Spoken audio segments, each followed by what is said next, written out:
안녕하세요. 오늘은 상가 분양받았는데 웬걸? 옆집이 똑같은 업종으로 들어오려고 한다. 이런 억울한 상황 어떻게 대처해야 할까요?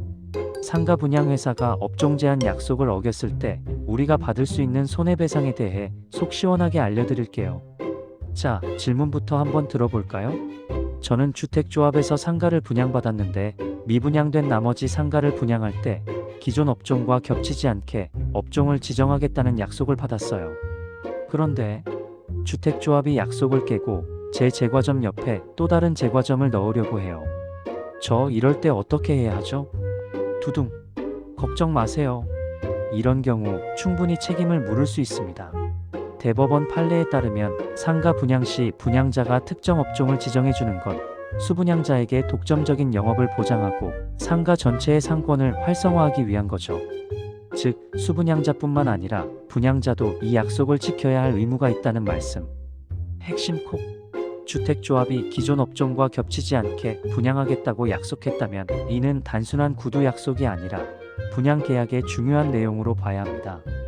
만약 조합이 이 약속을 어긴다면 기존 점포 상인들의 영업권을 보호하기 위해 계약, 해지 등의 조치를 취해야 할 의무가 있는 거죠. 여기서 잠깐, 영업권 보호 의무가 얼마나 중요한지 궁금하시죠? 대법원은 이 의무를 분양 계약의 주된 채무로 보고 있습니다. 즉, 이 의무를 지키지 않으면 계약 해지까지 가능하다는 뜻이죠. 분양 계약서에 협의된 업종으로만 영업해야 한다는 조항이 있다면 더욱 강력하게 보호받을 수 있습니다. 그렇다면 어떻게 해야 할까요? 먼저, 주택조합을 상대로 영업권 보호, 의무 위반에 대한 손해배상을 청구할 수 있습니다. 그리고 새로 들어오려는 동종 업종 점포에 대해서는 영업금지 가처분, 신청 같은 보전 처분 후 영업금지 청구 소송을 통해 권리를 확보할 수 있습니다. 꿀팁. 최근 판례 동향을 보면 업종 제한 약정 위반 여부를 판단할 때 업종의 사전적 의미뿐만 아니라 실제 영업 내용, 한국표준산업분류표 등을 종합적으로 고려합니다. 또 상가가 위치한 지역, 상권 규모, 주변 상가 상황 등도 함께 따져본다고 하네요. 즉, 꼼꼼하게 따져서 대응해야 한다는 거죠. 주의! 하지만 분양자가 상가 활성화를 위해 업종 일부를 변경하거나 매장 위치를 조정하는 경우 기존 영업에 큰 피해가 없다면 의무 위반으로 보지 않을 수도 있습니다.